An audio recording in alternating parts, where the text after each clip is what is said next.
Bonsoir à tous, ravi de vous retrouver pour cette nouvelle édition de Présidentielle 360. Voici les titres.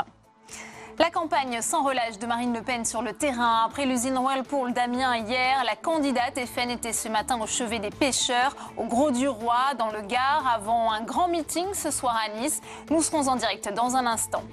Et pendant ce temps, Emmanuel Macron cherche lui aussi à faire campagne dans les territoires oubliés. Il était cet après-midi à Sarcelles, en Seine-Saint-Denis, pour faire taire les critiques d'une campagne tardive. Reportage à suivre.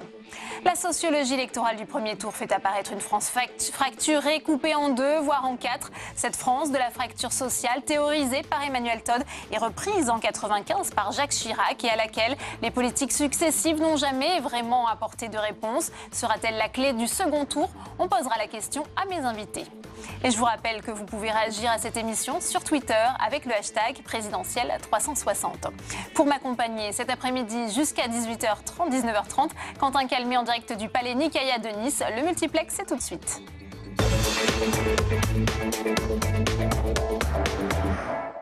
Je vous le disais en titre, Marine Le Pen enchaîne les déplacements. Après la visite surprise des ouvriers grévistes d'Amiens, la candidate frontiste était des potrons minés en mer avec les pêcheurs du Grau-du-Roi pour un discours axé sur le protectionnisme et l'Europe avant un meeting à Nice. Flora Sauvage. Les sondages la donnent toujours battue au second tour de la présidentielle, mais Marine Le Pen ne lâche rien. Devant les caméras des potrons minais, elle part en mer avec les pêcheurs de Grau-du-Roi dans le Gard. Et la candidate tacle Emmanuel Macron. J'ai en face de moi un concurrent qui ne supporte pas le terme de pénibilité. Pourtant, il y a des métiers qui sont extrêmement pénibles. Et je crois que le métier de marin-pêcheur fait partie de ces métiers qui sont très pénibles et qui méritent que le fruit du travail qu'on en tire soit à la hauteur de l'effort que font ces travailleurs. Occuper le terrain médiatique tout en allant à la rencontre des Français, une stratégie qui semble payer puisque l'écart se resserre entre les deux concurrents. Emmanuel Macron perd 4 points dans un sondage Doxa diffusé aujourd'hui. Lui, c'est le travail de trader dont il parle. C'est le travail de ses amis des grandes banques, des grandes puissances financières. On voit bien d'ailleurs, il a le plus grand mal à parler à la France qui travaille. Et la bataille médiatique se fait aussi sur les réseaux sociaux. Le fondateur d'En Marche s'est empressé de commenter la sortie en mer de Marine Le Pen ce matin. Madame Le Pen se promène à la pêche. Bonne promenade. La sortie de l'Europe qu'elle propose, c'est la fin de la pêche française. Pensez-y. Ce soir à Nice, Marine Le Pen réunit ses soutiens autour d'elle pour son premier meeting de l'entre-deux tours. L'objectif, convaincre les électeurs de droite, alors même que le maire de la ville, Christian Estrosi, appelle à faire barrage au Front National en votant pour Emmanuel Macron le 7 mai.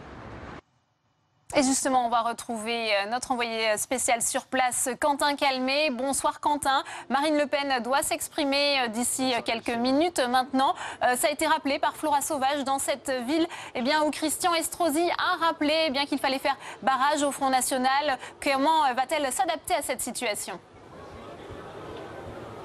Eh bien, un premier grand meeting de l'entre-deux tours pour Marine Le Pen ici à Nice. Les militants arrivent tout juste au palais Nicaïa avec tout autour plusieurs compagnies de CRS, des barrières de sécurité et un important service d'ordre. La salle peut accueillir à peu près 9500 personnes d'après les organisateurs. Un meeting qui doit commencer à 20h, Delphine, avec uniquement une seule prise de parole, celle de la candidate Marine Le Pen. Une candidate qui a préparé son arrivée ici avec une interview à Nice Matin, une interview publiée aujourd'hui, dans laquelle elle insiste sur les valeurs de droite, puisqu'elle parle de maîtrise des frontières nationales, de soutien aux TPE et aux PME. On est déjà loin du discours très social qui était tenu aux ouvriers en début de semaine à Rungis ou à Whirlpool. Car ici, le FN le sait, il y a à disposition un important vivier d'électeurs, les Républicains, qui sont déboussolés depuis la défaite de François Fillon au premier tour. Et c'est tout l'enjeu ce soir, c'est de convaincre ces électeurs de François Fillon, d'autant qu'ici les ténors de la droite se disputent, ils ne sont pas d'accord. Christian Estrosi, patron de la région PACA, qui a appelé dès dimanche soir à voter pour Emmanuel Macron, quand Éric Ciotti, le président du département, lui, était beaucoup plus évasif sur la question, insistant beaucoup plus sur les législatives. Vous voyez, Delphine, des tensions au sein de la famille Les Républicains dont Marine Le Pen entend bien profiter ce soir à Nice. Merci Merci beaucoup Quentin et on vous retrouvera tout au long de cette édition. Et puis à noter que le Parlement européen évalue désormais à près de 5 millions d'euros son préjudice potentiel pour les salaires qui auraient été versés frauduleusement à des assistants d'eurodéputés FN entre 2012 et 2017. Et dans ce duel à distance entre les deux finalistes de cette présidentielle, Emmanuel Macron a choisi d'occuper le terrain de la banlieue avec un déplacement dans ces territoires oubliés dont le vote pourrait jouer un rôle clé dimanche 7 mai. Cécile Sixou.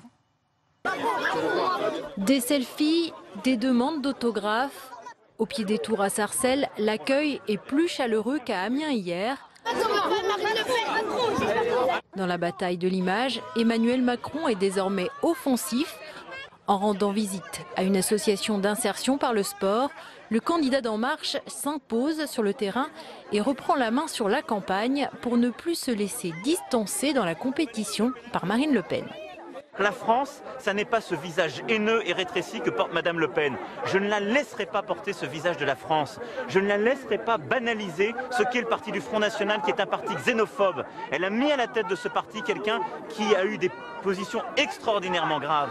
Le candidat d'En Marche est également venu chercher chez eux les électeurs de Jean-Luc Mélenchon. À Sarcelles, le candidat de la France Insoumise a fait 30% des voix au premier tour des élections présidentielles. Et Tam Trane nous a rejoint sur ce plateau. Bonsoir Tam, avec vous on va passer au crible les propos à la fois d'Emmanuel Macron mais aussi de Marine Le Pen. On commence avec Emmanuel Macron, le candidat En Marche hier en meeting à Arras, qui a alerté sur les dangers du protectionnisme. On l'écoute tout de suite d'ailleurs. Le projet de Madame Le Pen, c'est quoi? Sortir de l'euro. Ça veut dire que votre épargne, demain, elle perdra au moins 30% de ce qu'elle vaut. Ça veut dire que vos salaires diminueront en vrai. Ils seront dans une autre monnaie. Mais ce que vous consommez vient en majorité de l'étranger. Et donc, cette monnaie-là ne changera pas. Le coût de tout ce que nous importons augmentera. Et donc, nous nous appauvrirons. Ah, pas celles et ceux qui vivent dans des châteaux. Les classes moyennes, les classes populaires, elles s'appauvriront chaque jour qu'elles consomment. Sortir de l'Europe. Mais qu'est-ce que cela veut dire? Le protectionnisme, c'est la guerre. Tam, est-ce que notre épargne va perdre 30% si on quitte l'Union européenne? Bien écoutez, si la France revenait au franc, de nombreux économistes pensent que la zone euro, voire l'Union européenne, imploserait de façon non voulue par les autres membres, donc de façon non coordonnée, que chacun retournerait à sa monnaie d'avant et que ça serait donc un chaos politique et économique. Et bien, résultat, dans ce scénario-là, en tout cas, la perte de valeur de l'épargne des Français ne serait que le moindre mal. Ouais, admettons qu'on n'en arrive pas là. Bon, eh bien, effectivement, plusieurs groupes de réflexion ont également planché sur des scénarios où il n'y a pas l'implosion de l'Union européenne. Par exemple, si on parle de l'Institut Montaigne, il prévoit une dévaluation du franc de 15%, l'envolée des taux d'intérêt, la très forte augmentation de la dette publique et finalement un recul du PIB de 2,3 à 3,2% la première année et puis une chute de 4 à 13% sur le long terme. Mais voilà, ce n'est qu'un scénario parmi d'autres. Donc la perte en tout cas de valeur de l'épargne évoquée par Emmanuel Macron aurait certainement lieu, mais elle est très difficilement chiffrable. Dans la même tirade, on a entendu Emmanuel Macron s'écrit « Le protectionnisme, c'est la guerre ». Est-ce qu'on peut dire ça ? Ben écoutez, le protectionnisme, c'est tout de même un outil qui fait partie de la gamme normale des outils d'un État, un instrument qui existe partout dans le monde et qui ne signifie donc pas aujourd'hui nécessairement la guerre, s'il est utilisé dans un cadre collaboratif, si les pays continuent tout de même d'échanger les uns avec les autres. Et d'ailleurs, Emmanuel Macron n'est pas défavorable à certaines mesures de protectionnisme, mais au niveau européen. C'est donc faux ? Non, on peut dire que c'est un slogan, c'est un raccourci. En fait, dans son argumentation, d'ailleurs on l'a entendu en entier, ce que dit Emmanuel Macron, c'est le protectionnisme de Marine Le Pen, c'est la guerre. Et là d'ailleurs, il convoque plusieurs mémoires dans ses tirades tout au long du discours d'Arras. D'abord celle de la Deuxième Guerre mondiale, puisque le programme du Front National, on l'a déjà dit, c'est donc le retour au franc, potentiellement la destruction de l'Union européenne, une union d'abord créée pour mettre fin aux guerres qui ont ensanglanté l'Europe tout au long du XXe siècle. Et d'ailleurs, certains historiens estiment que le retour au franc, ça serait le retour de la guerre des monnaies, les dévaluations compétitives, effectivement la perte de pouvoir d'achat pour les plus modestes et le terreau de ce qui a ensuite entraîné la montée dans les années 30 des extrêmes. Ensuite, Emmanuel Macron convoque une autre mémoire, celle de la Première Guerre mondiale, celle de la bataille de la Somme. On est d'ailleurs à Arras. Et à la fin de son discours, Emmanuel Macron parle des somnambules du XXIe siècle. C'est une référence au livre de l'historien Christopher Clark sur les causes de la Grande Guerre. Et les somnambules, eh bien, ce sont ces hommes politiques qui ont des œillères, qui ne se rendent pas compte que leurs calculs mesquins peuvent avoir des répercussions incalculables, à savoir la Première Guerre mondiale. Et puis enfin, dans cette phrase, il convoque la mémoire de François Mitterrand. Le nationalisme, c'est la guerre, disait François Mitterrand, l'ancien président de la République, au Parlement européen pour redire la nécessité de l'Europe. Ouais. En résumé, Tam ? Eh bien, Emmanuel Macron a raison lorsqu'il dit que les épargnants pâtiraient énormément de la sortie de la France de l'Union européenne, même s'il est impossible de donner un chiffrage précis. Par ailleurs, le candidat d'En Marche fait le lien entre protectionnisme et guerre, un slogan un peu rapide mais qui convoque l'histoire pour justifier la défense de l'Union européenne. Merci beaucoup, Tam. On vous retrouve d'ici 1 heure. On parlera cette fois du programme de Marine Le Pen. Et dans cette campagne pour l'élection présidentielle pour ce second tour, un mouvement est en train de se mettre en place, celui du ni Le Pen, ni Macron. Il touche les primo-votants, les lycéens, mais aussi les étudiants, qui ont d'ailleurs manifesté à Paris aujourd'hui. Nelson Géten. Ni Marine ni Macron, ils étaient près d'1 millier de lycéens à chanter ce slogan ce matin dans les rues de Paris entre République et Nation. L'objectif, protester contre les résultats du premier tour de l'élection présidentielle à laquelle ils n'ont pas pu prendre part. Moi je suis mineure et j'ai pas du tout eu mon mot à dire alors que je suis pas du tout d'accord avec ce qui se passe. Donc en fait là aujourd'hui je suis dans la rue pour essayer de faire entendre ma voix quoi. Et je pense que c'est à peu près tout le monde qui est dans ce cas-là. Tout le monde, pas vraiment. En arrivant à Bastille, un groupe de casseurs est sorti du cortège avant de renverser des poubelles et vandaliser des affiches publicitaires. Les forces de police ont rapidement répliqué avec du gaz lacrymogène. Face à cette violence, les réactions des lycéens divergent. J'avais pas envie que ça tourne comme ça, surtout que ça nous donne un côté un peu abruti en quelque sorte et c'est pas l'image qu'on veut renvoyer. Je me demande ce qui est le mieux entre une manifestation pacifique et une manifestation où il y a des débordements. Parce que les deux ont un effet sur l'opinion publique. D'un côté, si c'est une manifestation pacifique, on peut avoir une bonne image des manifestants. De l'autre, une manifestation violente, on en parle beaucoup plus et on entend beaucoup plus parler. Tôt ce matin, le lycée Voltaire et 3 autres établissements parisiens avaient été totalement bloqués par les élèves et visiblement, ils avaient un message pour un candidat déjà éliminé au premier tour. Quelle mobilisation des syndicats le 1er mai, le traditionnel défilé des principales centrales pour la fête du travail qui s'était transformé en 2002 en une immense marée humaine contre le FN divise aujourd'hui les organisations syndicales. Les explications d'Héloïse Grégoire. Pas de mot d'ordre commun pour ce traditionnel 1er mai. Les deux grands syndicats, la CGT et la CFDT, n'ont pas trouvé de compromis sur le message de la mobilisation. La CFDT organise une manifestation contre le Front National et appelle in fine à voter pour Emmanuel Macron. C'est choquant même que pour le 1er mai, on ne soit pas capable de se rassembler parce que le 1er mai, traditionnellement, il y a toujours du monde dans la rue. Donc c'était vraiment l'opportunité de dire tous ensemble, le Front National ne passera pas par nous. La CGT souhaite, elle, un mot d'ordre plus large et moins ciblé sur l'extrême droite. Défiler dans la rue aujourd'hui en disant simplement il faut faire barrage au FN sans s'attaquer aux causes, sans revendication sociale, sans dire le programme de Macron c'est le programme de Hollande aggravé et qu'il va continuer d'accroître le vote FN, c'est ne faire qu'une moitié du travail et nous ne sommes pas là pour ça. Le syndicat de Philippe Martinez se range aux côtés de Force ouvrière qui traditionnellement ne donne aucune consigne de vote. On manifestera le 1er mai avec d'autres organisations, la CGT, la FSU, Solidaire, les étudiants, les lycéens, avec une banderole qui sera contre les reculs sociaux, terreau de l'extrême droite. Et vous, pourquoi vous ne donnez pas de... Parce que nous ne donnons jamais de consigne de vote, considérant que ce n'est pas de la responsabilité du syndicat. En 2002, les organisations syndicales, à l'exception de Force ouvrière, avaient manifesté contre l'extrême droite. 15 ans après, l'image ne sera donc pas au rendez-vous. La fracture sociale fait-elle son retour dans la campagne présidentielle? C'est un thème qui avait permis à Jacques Chirac d'être élu en 1995. Hier, Emmanuel Macron a réemployé cette expression lors de son meeting à Arras. Mais la candidate qui jusque-là a peut-être le mieux intégré l'enjeu des inégalités territoriales, c'est Marine Le Pen. Alors avant d'en parler avec mes invités, on voit tout de suite ce sujet de Mounir Soussi. La présence de Marine Le Pen et d'Emmanuel Macron au second tour traduit-elle l'existence de deux France ? À la vue des résultats par département, un clivage géographique net apparaît, mais ce raccourci d'un pays coupé en deux est fréquemment emprunté depuis les 20 dernières années. En 1995, Jacques Chirac fait décoller sa campagne en popularisant le thème de la fracture sociale. La formule fait mouche. À l'époque, le futur président pointe le fossé qui se creuse entre les citoyens les mieux intégrés sur le plan social et économique et les autres tenus à l'écart de l'emploi. Ce thème de campagne sera suivi de peu d'effets durant son mandat. 10 ans après ce constat, cette fracture se traduit notamment par la crise des banlieues qui vient confirmer l'isolement d'une partie de la population. Une fois à l'Élysée, Nicolas Sarkozy souhaite s'emparer de la question. On va mettre en place, dans les 15 jours qui viennent, un plan qui n'est pas un plan comme les autres.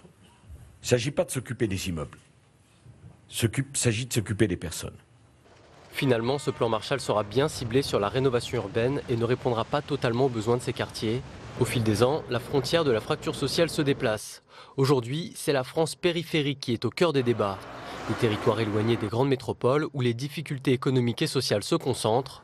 Une thèse que François Hollande a réfutée tout au long de son quinquennat. Il n'y a pas de quartier perdu dans la République.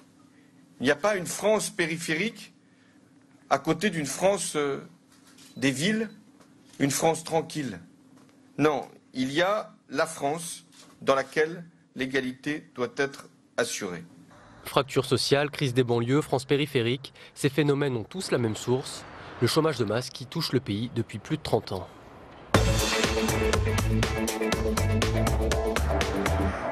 Et on ouvre le débat avec mes invités ce soir sur ce plateau. Frédéric Gilly, bonsoir, économiste, enseignant à Sciences Po, merci d'être avec nous. J'accueille également Daniel Béard, bonsoir, vous êtes géographe, professeur à l'École d'urbanisme de Paris. Merci d'être avec nous et pour nous accompagner pendant ce débat, Stéphane Zumstig, vous êtes directeur du département Opinion chez Ipsos. Merci à tous les trois.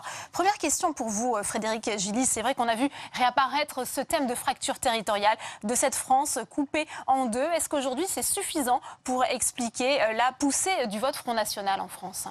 Non, c'est-à-dire que vous avez, en lançant le sujet, prononcé dans la même phrase, retour de la fracture sociale et fracture territoriale. Le pays, il est multifracturé. Mais il est tellement multifracturé qu'en fait, on ne peut plus opposer un pays à un autre. Ça n'a pas véritablement de sens. C'est-à-dire qu'il y a effectivement des difficultés sociales intenses. Certaines sont concentrées dans des endroits bien identifiés, dans les banlieues, dans certains territoires ruraux, mais aussi en plein cœur de certaines villes. Donc la dimension territoriale de cette fracture sociale, elle n'est pas évidente. De la même manière, il y a un sentiment de crise démocratique, de représentation pour beaucoup d'habitants des territoires non métropolitains, mais ça ne recouvre pas exactement la même géographie que celle de la crise sociale. Et donc, quand on regarde le résultat du premier tour, par exemple, qui a fait la une du Monde lundi matin, avec une France face à face, c'est une lecture extrêmement simplifiée qui résulte du fait qu'on a regardé les communes dans lesquelles Marine Le Pen arrivait en tête, beaucoup de communes rurales, ça fait une grande place, et on a conclu que dans ces communes dans lesquelles Marine Le Pen arrivait en tête, en moyenne, elle ne fait pas plus de 30% dans les territoires périurbains, dans les territoires ruraux, ni quoi que ce soit. 30%, c'est énorme, c'est important et c'est grave. Mais ce n'est pas 50 ou 60% de la population. Et donc, partout ailleurs, on a, dans toute la France, Emmanuel Macron ne fait pas moins de 20% dans les territoires ruraux. Il ne fait pas moins de 20% dans les zones périurbaines. Donc, en fait, la question qui se pose, elle est peut-être moins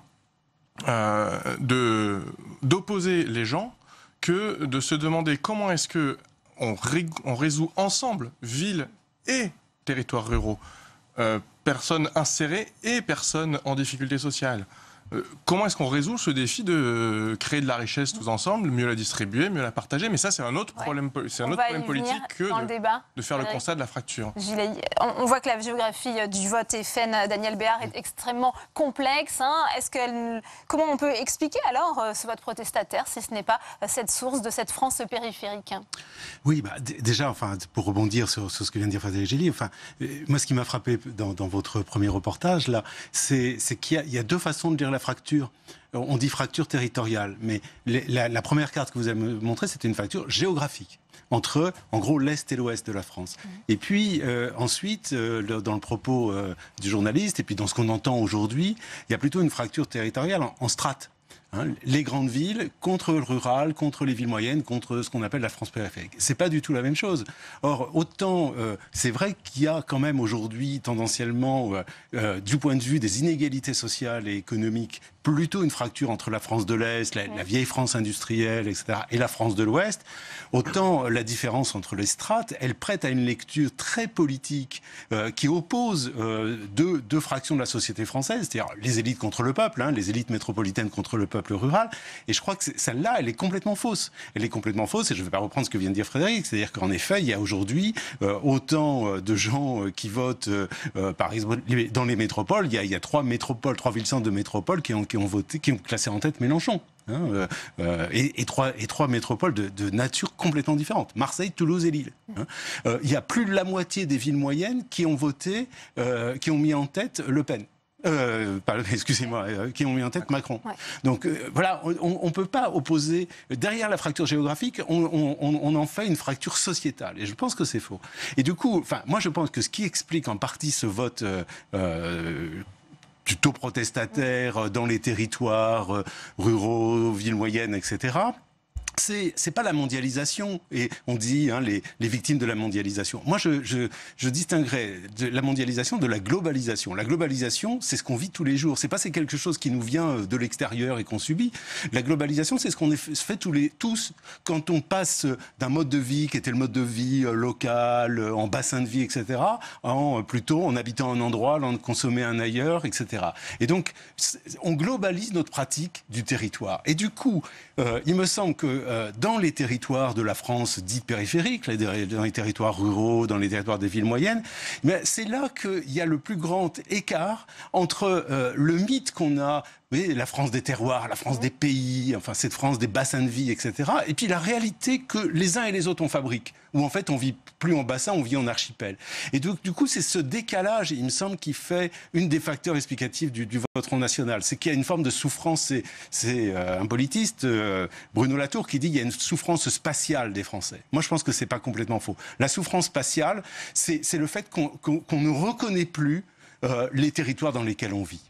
Alors, Stéphane Zumsteeg, est-ce qu'on a quand même le sentiment aussi que Marine Le Pen s'est appuyée justement pour préparer cette élection présidentielle sur ces travaux d'une France oubliée? Ce sont des territoires qu'elle a particulièrement ciblés. Est-ce qu'on peut quand même en tenir compte pour expliquer les motivations des électeurs frontistes? Bien sûr, elle a élaboré toute cette ère et en s'adressant à des catégories sociales très typées, bien sûr.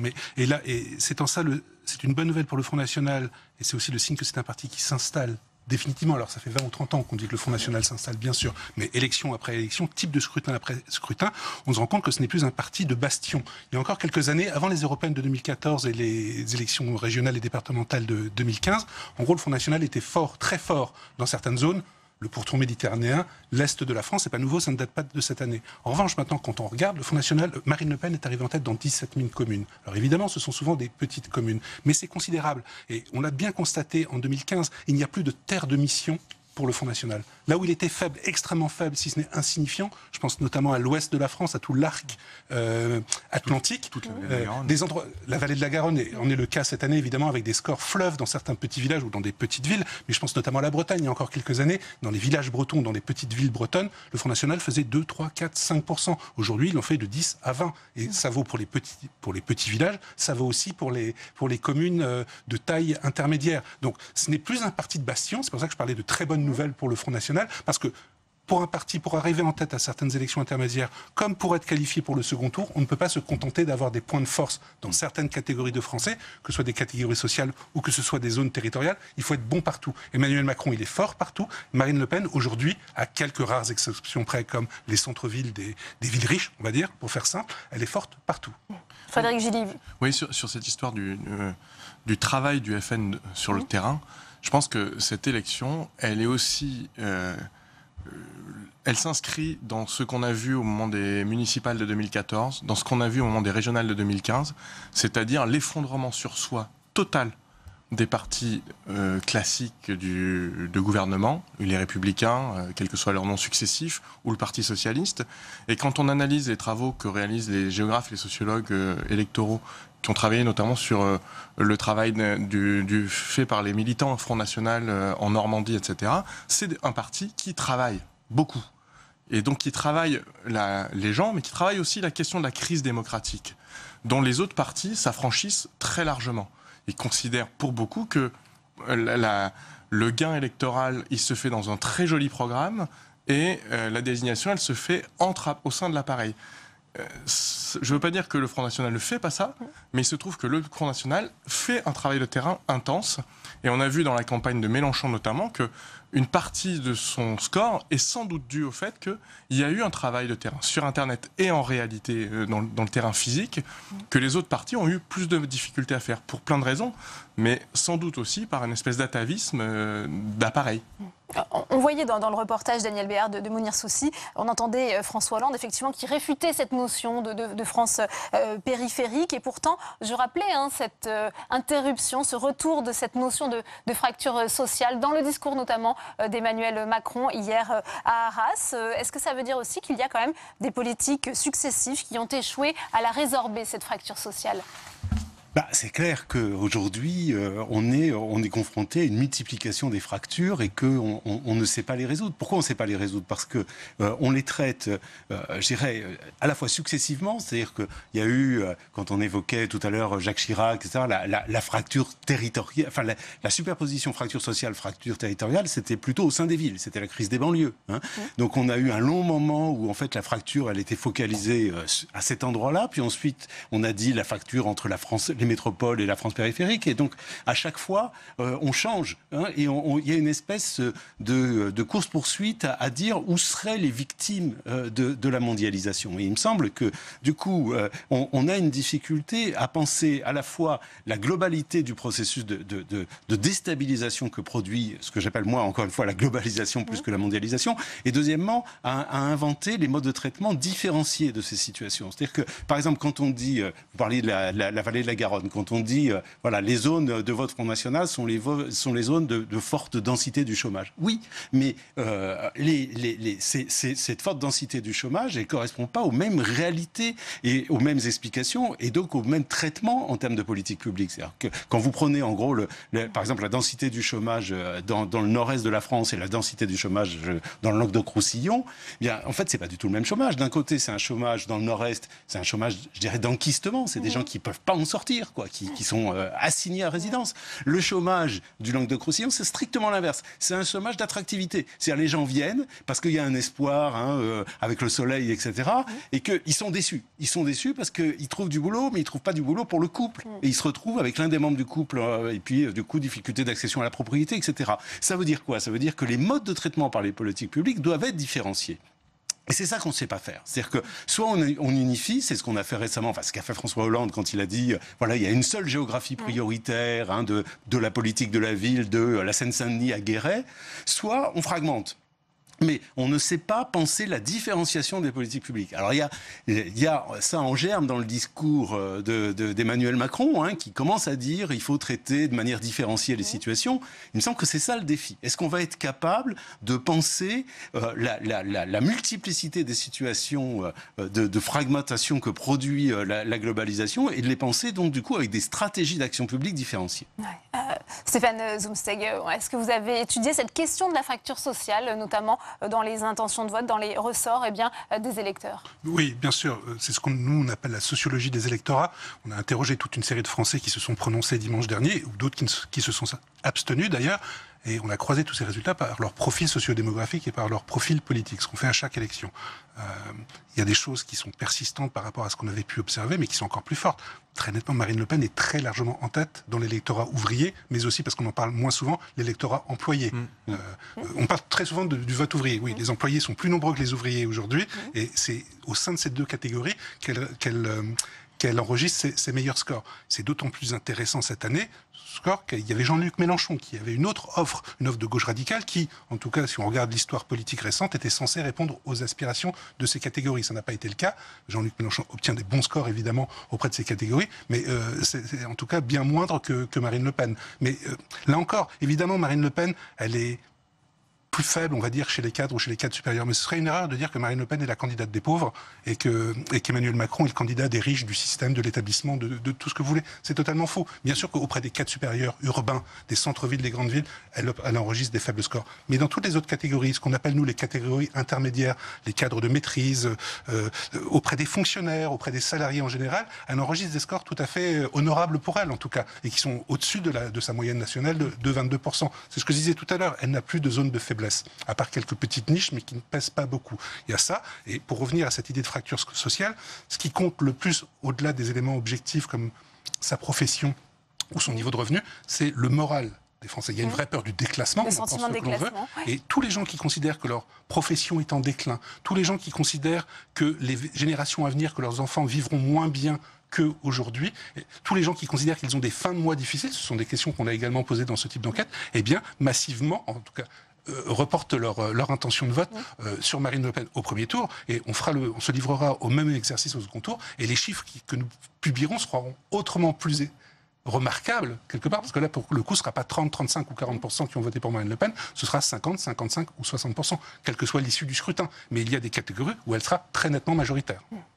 Frédéric Gilly, c'est vrai que c'est difficile, on peut pas avoir une réflexion binaire comme ça, en disant ce que rappelle Stéphane Zumstig, Marine Le Pen, candidate des pauvres, Emmanuel Macron, candidat des riches, mais pourtant, il y a quand même ce discours très ciblé de la candidate frontiste à cette France invisible. On l'a vu encore hier avec la séquence auprès des ouvriers à Amiens. Aujourd'hui, elle s'adresse aussi aux pêcheurs. Elle a compris dans cette campagne d'entre-deux tours qu'il fallait quand même cibler ces personnes qui se sentent déclassés, comme le rappelait Stéphane Zumstig.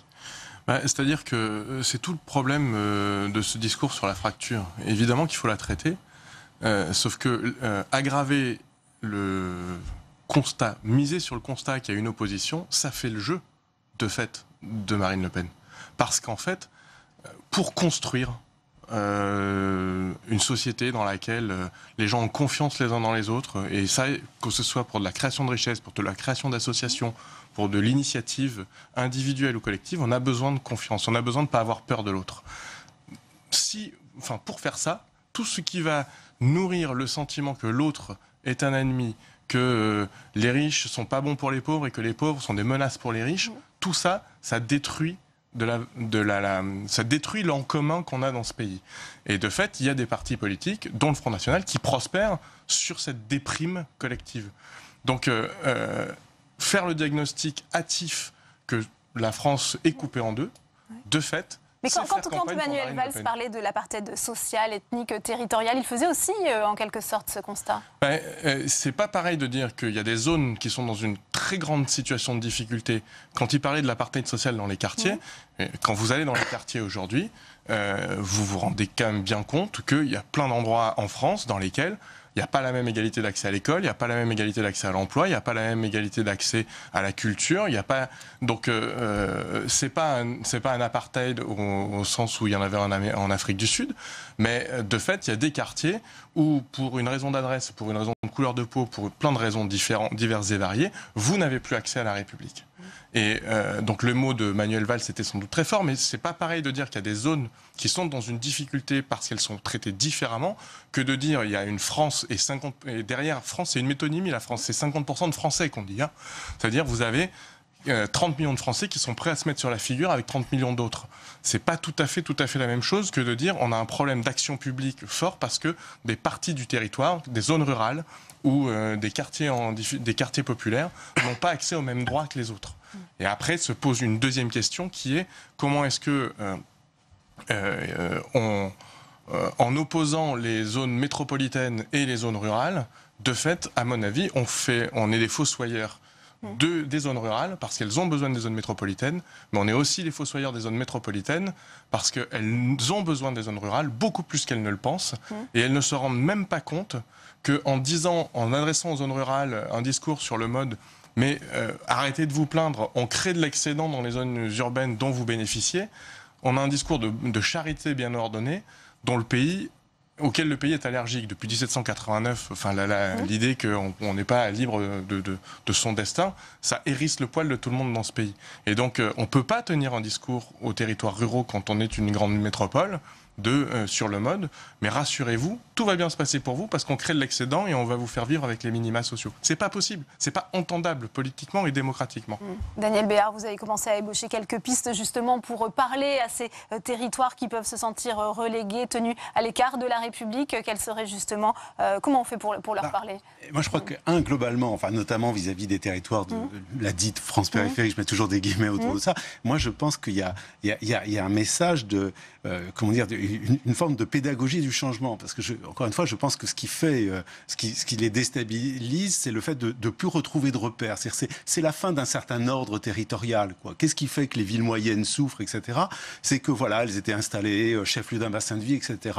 Et que les gens eux-mêmes ont détruit ça. On détruit ça avec les commerces de périphérie, etc. Et donc du coup, c'est comment on redonne de la lisibilité aux territoires dans lesquels chacun vit et comment on adresse un message de confiance, hein, à ces territoires. Et puis deuxièmement, ce que je disais tout à l'heure sur la différenciation, moi je pense qu'on ne peut pas traiter partout cette question de la même manière. Et je pense qu'il y a un certain nombre notamment dans ces territoires ruraux, des villes moyennes, je reprends la question de la France de l'Est, parce que j'insiste là-dessus, quoi. Pour moi, la première fracture, c'est Est-Ouest, quoi, hein.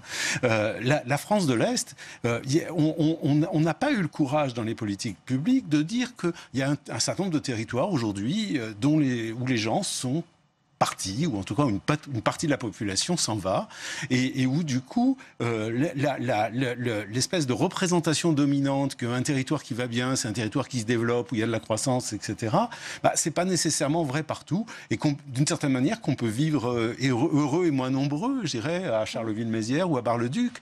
Et donc du coup que par exemple l'action publique, les services publics organise un retrait en bon ordre.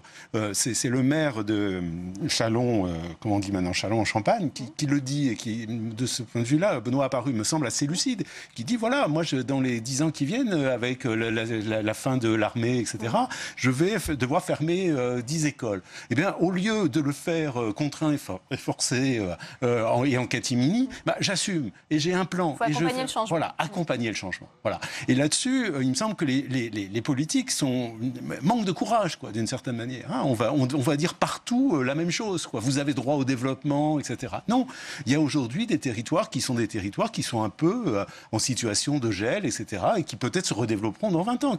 Quand on voit le Massif central, hein, le Massif central perdait de la population, depuis 10 ans, il en gagne. Bon.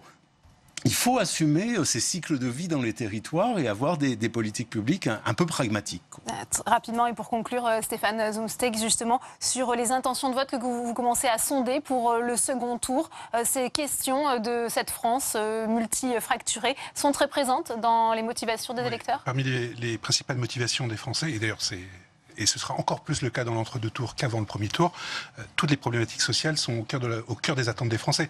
Marine Le Pen en a parlé, Jean-Luc Mélenchon en a parlé, d'autres candidats aussi. Hein, il n'y avait pas que deux. Évidemment, quand on demande aux Français qu'est-ce qui comptera le plus au moment du choix de vote, dans 10 jours maintenant, c'est la défense du pouvoir d'achat, la réduction des inégalités sociales, qui arrive avant le terrorisme ou l'insécurité, c'est-à-dire les thèmes, indépendamment de ce qui s'est passé sur les Champs-Élysées il y a quelques jours, c'est-à-dire les thèmes majeurs qui ont fait l'actualité ces dernières années sont relégués en 3e, 4e, 5e position. Pouvoir d'achat, réduction des inégalités sociales et évidemment lutte contre le chômage. Eh bien, merci à tous les trois d'être venus sur ce plateau. On continue l'analyse et le décryptage des enjeux de ce second tour, car il y a ces 20% d'électeurs de François Fillon qui aujourd'hui sont partagés sur l'attitude adoptée pour le second tour. Si certains ont entendu l'appel à voter Emmanuel Macron de l'ancien Premier ministre, d'autres oscillent encore entre abstention et vote frontiste. Marine Le Pen l'a bien compris, elle courtise cette partie de l'électorat de la droite traditionnelle et catholique. Reportage dans la Sarthe et dans l'Orne de Marie Brémaud et Géraldine Bavoilo.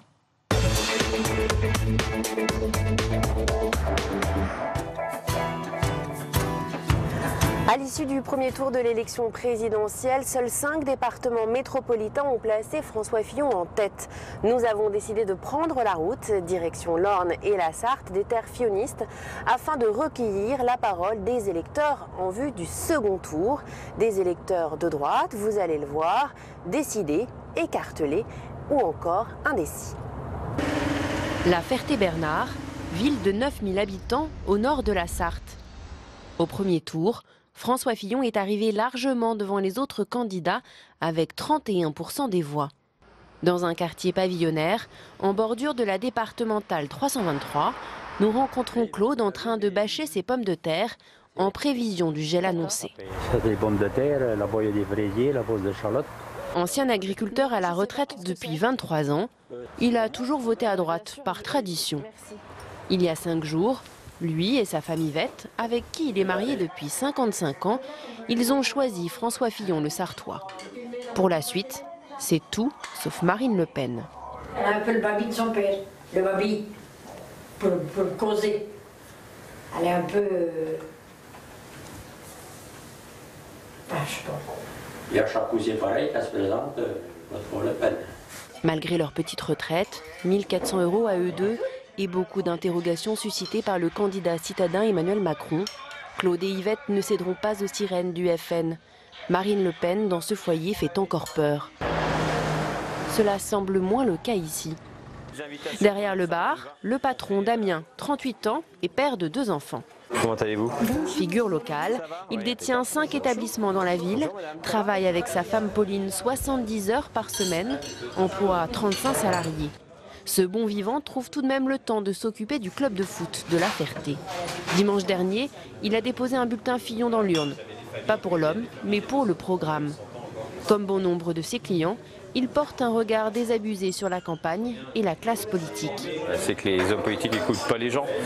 Là, on va voter, il y a des consignes de vote sur certains qui donnent, je trouve que c'est un petit peu, ça veut dire qu'ils oublient aussi, malheureusement, c'est des Français les gens qui ont voté, que ce soit extrême droite ou Mélenchon, c'est des Français, on les met de côté ces gens-là. Dimanche 7 mai pour le second tour, Damien ne s'est pas encore décidé. Je suis un petit peu déçu parce que le fait que M. Fillon ait dit qu'il fallait voter, j'aurais préféré qu'il dise rien.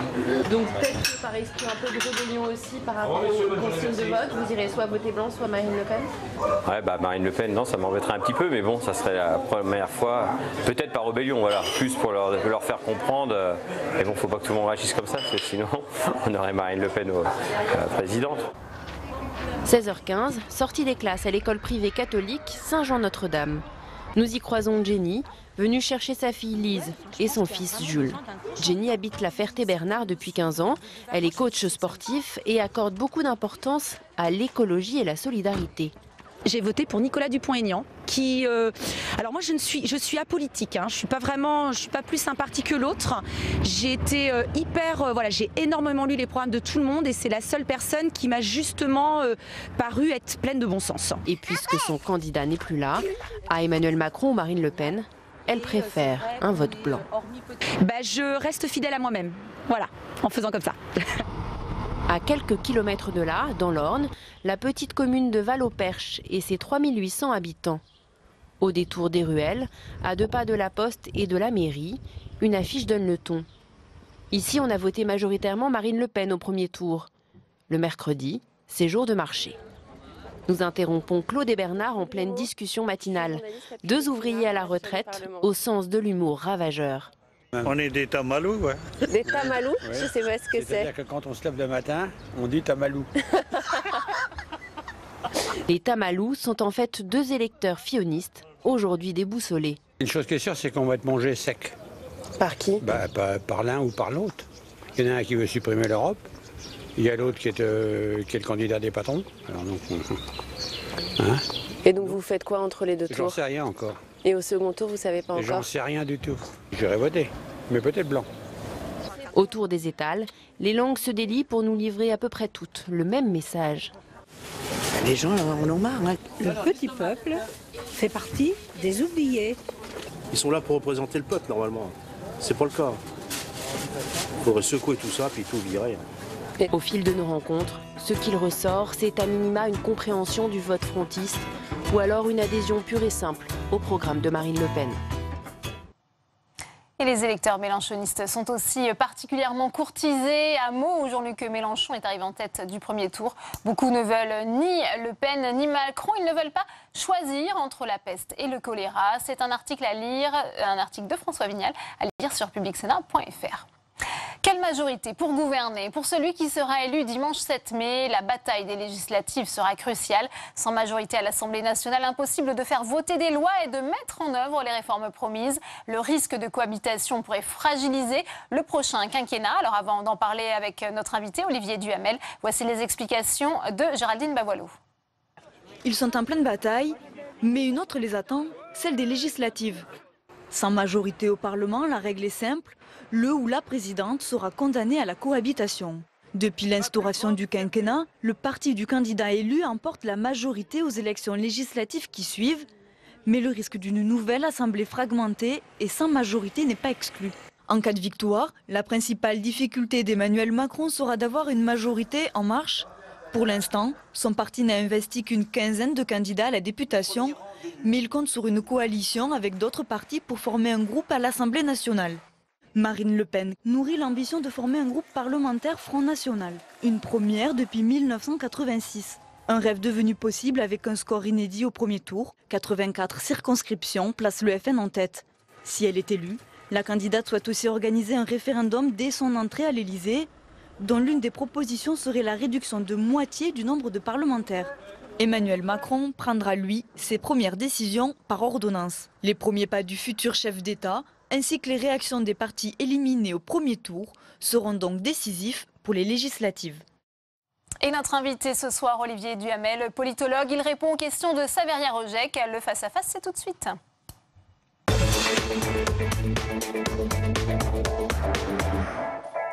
Bonjour Olivier Duhamel. Bonsoir. Alors, beaucoup d'incertitudes, bien sûr, autour de cette future majorité présidentielle. Est-ce qu'une présidentielle inédite implique forcément des législatives inédites ? En tout cas, cette présidentielle inédite, sans aucun doute, parce que, quand même, on est dans une situation assez inimaginable et qui était inconcevable même encore il y a quelques mois. On se retrouve avec deux candidats à la présidence de la République, donc l'un des deux candidats sera élu, par définition, qui n'appartiennent pas à l'un des deux grands partis qui gouvernent ce pays depuis le début de la Ve République, ni au parti socialiste, ni au parti, disons, néo-gaulliste, parce qu'il a pris plusieurs appellations, mais c'était quand même toujours le même, et qui ne sont ni appartiennent, ni sont alliés. Il y a eu une petite exception Giscard d'Estaing, mais Giscard était du parti allié. D'autre part, un monsieur que, si c'est le monsieur qui passe, un monsieur que personne ne connaissait il y a 3 ans, absolument personne, qui n'a pas de force politique, qui a créé un mouvement il y a quoi, 1 an, c'est invraisemblable. Ou alors, si c'est elle, un parti qui, certes, monte en puissance, mais enfin qui aujourd'hui a 2 députés à l'Assemblée nationale. Alors on le sait, quel que soit le vainqueur, le 7 mai, il lui sera difficile, bien sûr, de s'appuyer sur une majorité large et stable. Quel est votre sentiment là-dessus ? Mon sentiment, vous dites. Mon Dieu. D'abord, on ne sait pas. Voilà, l'honnêteté, c'est dire qu'on ne sait absolument pas qu'est-ce qui va sortir de ces élections législatives. Par exemple, l'objectif de Macron, si c'est lui qui était élu, c'est d'avoir une majorité absolue de son mouvement En Marche, éventuellement avec quelques alliés. Et il dit, mais dans le fond, dans la Ve République, on a toujours fait ça. Oui, mais enfin, on a fait ça pour... D'abord, on l'a pas toujours fait, parce qu'en 88, François Mitterrand, le Parti Socialiste, n'avait qu'une majorité relative. Et il n'a pu gouverner que par des majorités variables, avec un homme très talentueux qui s'appelait Guy Carcassonne, qui était un de mes profs et amis, et puis qui était à la manœuvre. Et donc, vous voyez, on s'appelait tantôt sur sa gauche, tantôt sur sa droite, tantôt sur les deux, ça faisait des majorités stéréo, tantôt sur tout le monde, ça faisait des majorités sound-wide, enfin, vous voyez, ça changeait tout le temps. Et d'autre part, c'était le Parti Socialiste. Là, le mouvement En Marche, je suis sceptique. En tout cas,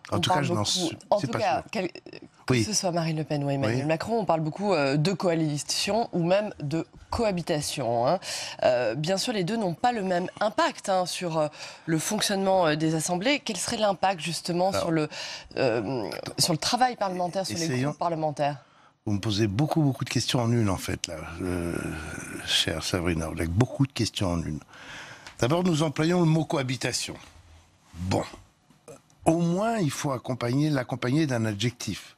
Parce que c'est quand même, vous admettrez, pas du tout la même réalité politique. Une cohabitation imposée en cours de mandat, donc d'une majorité qui a été désavouée, d'une cohabitation... D'une coalition qu'il aurait choisie... D'une cohabitation ab initio, dès le début. Si c'est une cohabitation dès le début, ça veut dire que les Français disent en même temps, je veux X à la présidence de la République, et je veux qu'il gouverne avec Y en même temps. Donc ça ne peut pas être la même répartition du pouvoir que dans les cohabitations que nous avons connues en France, ou à l'inverse, évidemment, les 3 cohabitations que nous avons connues, où la totalité du pouvoir gouvernemental était entre les mains de l'opposition au président. Donc première chose, si c'est cette situation, disons, une cohabitation initiale pour bien la distinguer de l'autre. Deuxièmement, vous avez raison, cohabitation, coalition, cohabitation initiale, coalition, c'est pas la même chose. Dans un cas de figure, son mouvement, le mouvement du vainqueur, quel qu'il soit, Marine Le Pen ou Emmanuel Macron, n'a pas la majorité absolue, mais il trouve un deuxième parti, voire 2, qui sont d'accord pour former une coalition. Ça se passe presque à chaque fois en Allemagne, par exemple. C'est une chose assez courante dans beaucoup de pays. Dans la France, monarchiste, césariste et tout ça, ça fait un peu étonnant, mais ailleurs, c'est très courant. Et s'il construit cette coalition, évidemment, c'est pas la même situation que la précédente. Il a en quelque sorte plus de pouvoir. Alors, et est-ce que ce sera l'un ou l'autre? Ni vous, ni moi, ni personne ne peut le dire. Bien sûr. Aujourd'hui, Emmanuel Macron affirme sans si qu'il disposera d'une majorité absolue. Il exclut tout accord avec le Parti socialiste. Jean-Christophe Cambadélis l'a encore mis en garde récemment. Ça prouve qu'il se présidentialise assez vite, parce qu'avant, il parlait pas comme ça. Il change déjà. Il est déjà contaminé par la 5e République. Alors, Emmanuel Macron veut passer par des ordonnances. Est-ce qu'une majorité parlementaire fragile, justement, ne va pas l'empêcher de gouverner de cette façon dans les premiers temps de son mandat, de son hypothétique mandat, bien sûr? Alors, vous continuez à me demander à prévoir l'impossible.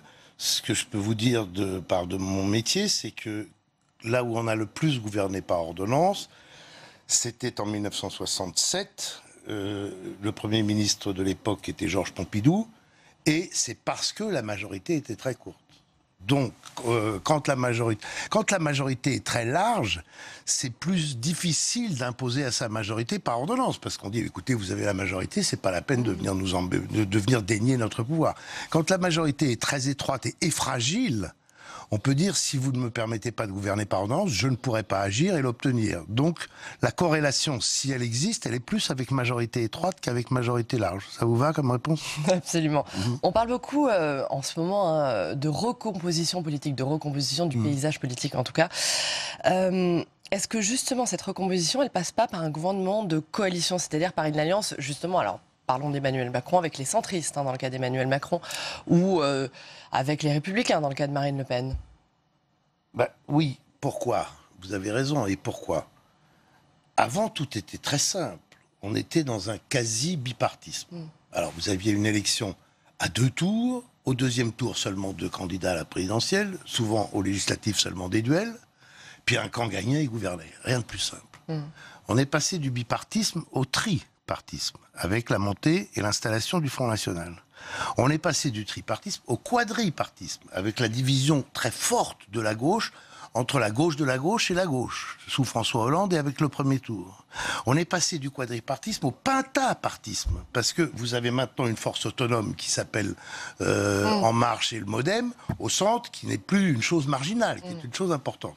Donc on est passé en peu de temps d'un quasi-bipartisme au pentapartisme, 5.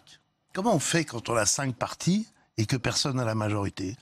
On fait ce que font nos amis allemands. Nos amis allemands, ils sont passés comme nous de 2 à 3 à 4 à 5. CDU, SPD. Et tout ça, ça ressemble beaucoup à la 4e République. Puis sont arrivés les libéraux. Mais arrêtez avec la 4e République. Mais c'est l'instabilité parlementaire, ce sont les coalitions, ce sont les accords entre partis. Mais on est obsédé en France. Et c'est cette 3e force, le MRP. Mais arrêtez, mais vous êtes jeune, vous avez parcouru le monde, vous êtes jeune, arrêtez avec le fantôme de la 4e République et regardez plutôt ce qui se passe chez nos voisins qui sont dans cette situation. Nous sommes au 21e siècle. C'est pas parce que sous la 4e République, ça n'a pas fonctionné, mais pour beaucoup d'autres raisons et pas seulement pour ça, qu'il faut qu'on se dise, oh là là, c'est l'horreur, c'est la 4e République. Non, laissez-moi que c'est l'horreur, mais laissez-moi c'est en tout cas signe d'instabilité parlementaire. Eh bien alors, laissez-moi finir sur ma référence à l'Allemagne, si vous voulez bien. D'accord ? Ils sont passés de 2 à 3 avec les libéraux, de 3 à 4 avec les Verts, de 4 à 5 avec Die Linke. Ils ont eu le même problème que nous, d'un affaiblissement des 2 grands et de la multiplication des partis. Qu'est-ce qu'ils font? Quand il y a une élection, le parti vainqueur, c'est son chef qui devient chancelier. Comme nous, on a un président toutes choses égales par ailleurs, donc Merkel. Mais ils font une coalition avec un 2e parti, ils se réunissent pendant 2 mois Les gens ne savent pas ça dans notre pays. Pendant 2 mois. Et de quoi ils parlent? Ils ne parlent pas des postes. Les postes, c'est réglé en 3 jours. D'ailleurs, il y a des règles qui sont quasiment des coutumes. Le numéro 2, le chef du deuxième parti, il devient numéro 2, ministre des Affaires étrangères, vous savez, Joschka Fischer, etc. Maintenant, l'autre, là, bon. Ils discutent de ce qu'ils vont faire pendant la législature. Est-ce qu'on ferme des centrales nucléaires ou pas? Et combien? Est-ce qu'on instaure le SMIC? Quel genre de SMIC? Etc. etc. Et une fois qu'ils sont d'accord sur un programme, ils gouvernent et ça marche. Et vous pensez qu'on est capable de gouverner comme ça en France? Il faudra bien. Il faudra bien. Vous voyez, je vais terminer de provoquer l'implosion cérébrale. Des gens qui font référence à la 4ème République. Je pense que la condition maintenant pour que ça marche, avec 5 au lieu de 2, la condition pour que ça marche, c'est la proportionnelle.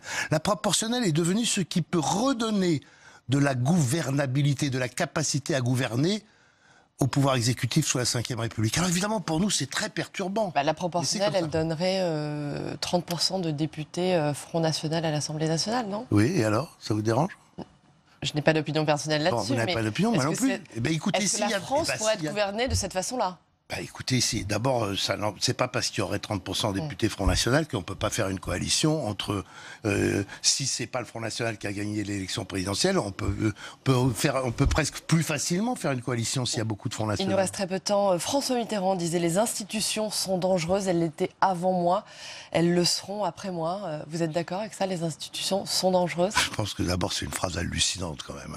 François Mitterrand, il nous en a sorti beaucoup, mais celle-là du genre moi ça va et les autres c'est l'horreur, il n'a jamais poussé aussi loin. Dangereuse, non, dangereuse. Qu'est-ce qu'elles ont de dangereux? Les institutions, elles ont fait de mal à personne. Les institutions sont des institutions originales, un peu bizarres, compliquées, qu'il faut adapter quand on a des situations nouvelles, mais elles ne sont pas dangereuses. Non, c'est de tout ce qu'a dit François Mitterrand, c'est ni ce qu'il y a de mieux, ni ce qu'il y a de plus démocratique, ni ce qu'il y a de plus vrai. Et pour finir, un mot, si vous deviez qualifier cette campagne délirante? Ah oui, la plus folle de toutes. La plus folle de toutes, pour le pire et pour le meilleur. Merci beaucoup. Merci Olivier Duhamel d'avoir répondu à nos questions. Merci. Merci Olivier Duhamel, merci Saveria. On continue le direct sur Public Sénat, présidentielle 360, le rappel des titres. La campagne sans relâche de Marine Le Pen sur le terrain après l'usine Whirlpool d'Amiens hier. La candidate FN était ce matin au chevet des pêcheurs au Gros du Roi dans le Gard avant un grand meeting ce soir à Nice. Nous serons en direct dans un instant. Et pendant ce temps, Emmanuel Macron cherche lui aussi à faire campagne dans les territoires oubliés. Il était cet après-midi à Sarcelles, en Seine-Saint-Denis, pour faire taire les critiques d'une campagne tardive. Reportage à suivre. Que vont faire les fillonistes et les mélenchonistes? C'est un électorat très disputé. Comment vont-ils reporter leur voix? Quel niveau pour l'abstention? Ce sera le thème du second débat de cette édition. Et je vous rappelle que vous pouvez réagir à cette émission sur Twitter avec le hashtag présidentielle 360. Pour m'accompagner ce soir jusqu'à 19h30, Quentin Calmet en direct de Nice. Le multiplex, c'est tout de suite.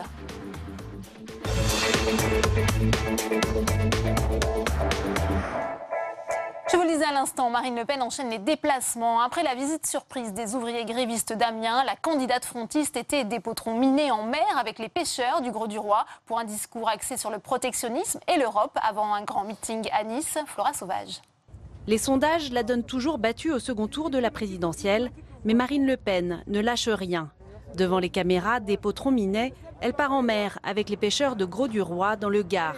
Et la candidate tacle Emmanuel Macron. J'ai en face de moi un concurrent qui ne supporte pas le terme de pénibilité. Pourtant, il y a des métiers qui sont extrêmement pénibles. Et je crois que le métier de marin-pêcheur fait partie de ces métiers qui sont très pénibles et qui méritent que le fruit du travail qu'on en tire soit à la hauteur de l'effort que font ces travailleurs. Occuper le terrain médiatique tout en allant à la rencontre des Français.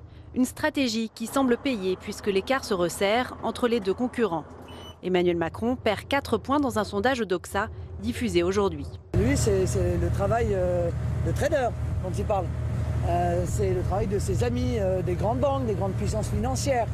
On voit bien d'ailleurs, il a le plus grand mal à parler à la France qui travaille. Et la bataille médiatique se fait aussi sur les réseaux sociaux.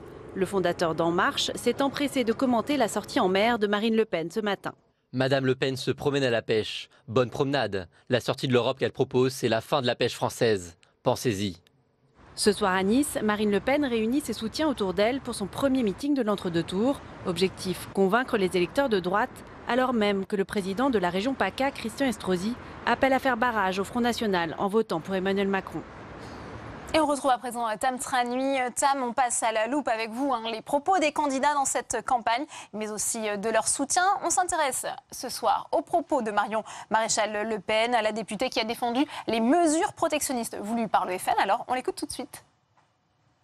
Je parle d'entreprises qui ferment des usines en France pour les mettre dans des pays à bas coûts salariaux comme la Pologne pour ensuite réimporter ces produits sur le marché français. Eh bien, nous disons à ces entreprises, et nous le ferons, que si elles font le choix de cette casse sociale, si elles font le choix de cette ineptie écologique, eh bien, elles devront s'attendre à être frappées de taxes à l'importation pour qu'il n'y ait pas de bénéfice à la délocalisation. Alors, je tiens quand même à préciser, parce que c'est assez amusant qu'en parallèle, la Pologne, il y a quelques mois de cela, avait passé un contrat avec Airbus pour une commande de 50 hélicoptères. Lorsque le gouvernement eurosceptique est arrivé aux affaires, il a, en toute violation du droit européen, rompu ce contrat pour choisir un autre fournisseur, qui est un fournisseur américain, qui lui va produire par les usines polonaises. Alors Tam, la proposition de Marine Le Pen de créer une taxe à l'importation jusqu'à 35% pour les entreprises qui délocalisent et réimportent leurs produits en France, est-ce que c'est contraire au droit européen? Eh bien, s'il s'agit de pays européens, comme c'est le cas pour la Pologne dans le cas Whirlpool, eh bien, ce n'est effectivement pas possible, comme le dit l'intervieweuse dans l'émission de ce matin, car c'est contraire au principe du marché unique qui a supprimé les droits de douane et toutes les taxes équivalentes. Donc il est impossible de mettre en place une telle taxe quand on parle d'une entreprise installée en France qui choisit de délocaliser dans un autre pays européen. C'est donc contraire au droit européen, effectivement. Mais que vaut cette comparaison que fait Marion Maréchal Le Pen avec l'affaire des hélicoptères que la Pologne, on s'en souvient, devait commander auprès d'Airbus, la Pologne qui a finalement choisi le constructeur américain? Bien certes, on se rappelle que c'était la douche froide pour la France et Airbus, de perdre un tel contrat, c'était quand même 50 hélicoptères militaires, un contrat d'environ 3 milliards d'euros. Et d'ailleurs, il s'en est suivi une véritable crise diplomatique entre Paris et Varsovie, à tel point que la France a imaginé des mesures de rétorsion. On se rappelle aussi qu'Airbus a voulu attaquer auprès de Bruxelles pour demander des compensations financières pour les préjudices subis. En effet, Airbus avait déjà fait des investissements. Mais tout ça, ça n'a pas grand-chose à voir avec le droit européen qui n'empêche pas un pays de préférer une entreprise à une autre, même si c'est une entreprise étrangère, une entreprise américaine par rapport à une entreprise européenne, même si cela ne va pas dans le sens, bien sûr, de l'Europe de la défense à ce niveau-là. Donc l'argumentation de Marion Maréchal Le Pen est inexacte. Mais est-ce que ce sont pour des raisons protectionnistes que Varsovie a préféré le constructeur américain à l'européen Airbus? Là encore, on peut en douter. C'était l'argumentation des Polonais. Ils ont plaidé en disant que les compensations industrielles prévues par Airbus n'étaient pas à la hauteur. Il faut dire aussi que le gouvernement polonais, à l'époque, avait réclamé des conditions absolument impossibles à satisfaire du point de vue des experts, des conditions jamais vues. Il fallait qu'Airbus réinjecte 100% de la valeur du contrat dans le pays en investissement industriel et transfert de technologie. Et d'ailleurs, Airbus était allé aussi loin que possible et a tenté de le prouver par la suite. En réalité, ce qui est arrivé, c'est un changement politique en Pologne, Tam. Oui, effectivement, en octobre 2015, le parti ultra-conservateur eurosceptique Droit et Justice prend les rênes du pays et donc il privilégie donc l'américain Lockheed Martin. Tout d'abord, parce que c'est un parti eurosceptique et qui ne veut pas entendre parler d'Airbus. Ensuite, parce que les usines en Pologne du constructeur américain se trouvent dans les circonscriptions de ces députés ultra-conservateurs. Et puis enfin, on peut penser qu'il y a eu la pression diplomatique de l'Amérique et dans ce contexte de forte tension entre la Pologne et la Russie sur un fond de crise ukrainienne, la Pologne a préféré privilégier le parapluie américain par rapport à l'Europe de la défense. En résumé, Tam? Marion Maréchal Le Pen a donc doublement tort. La décision de la Pologne d'avoir recours à un constructeur américain pour ses avions militaires n'est pas contraire au droit européen. Et par ailleurs, si la Pologne a pris cette décision, ce n'est pas pour des raisons protectionnistes, mais pour des raisons politiques et diplomatiques. Merci beaucoup, Tam, pour toutes ces précisions. Voilà pour la campagne de Marine Le Pen. On s'intéresse maintenant à celle d'Emmanuel Macron, car dans ce duel à distance entre les deux finalistes, le candidat En Marche a choisi d'occuper le terrain de la banlieue, avec un déplacement dans ces territoires oubliés, dont le vote pourrait jouer un rôle clé dimanche 7 mai. Il était à Sarcelles aujourd'hui. Cécile Sixou. Des selfies, des demandes d'autographes. Au pied des tours à Sarcelles, l'accueil est plus chaleureux qu'à Amiens hier. Dans la bataille de l'image, Emmanuel Macron est désormais offensif. En rendant visite à une association d'insertion par le sport, le candidat d'En Marche s'impose sur le terrain et reprend la main sur la campagne pour ne plus se laisser distancer dans la compétition par Marine Le Pen. La France, ça n'est pas ce visage haineux et rétréci que porte Madame Le Pen. Je ne la laisserai pas porter ce visage de la France. Je ne la laisserai pas banaliser ce qu'est le parti du Front National, qui est un parti xénophobe. Elle a mis à la tête de ce parti quelqu'un qui a eu des positions extraordinairement graves. Le candidat d'En Marche est également venu chercher chez eux les électeurs de Jean-Luc Mélenchon. À Sarcelles, le candidat de la France Insoumise a fait 30% des voix au premier tour des élections présidentielles.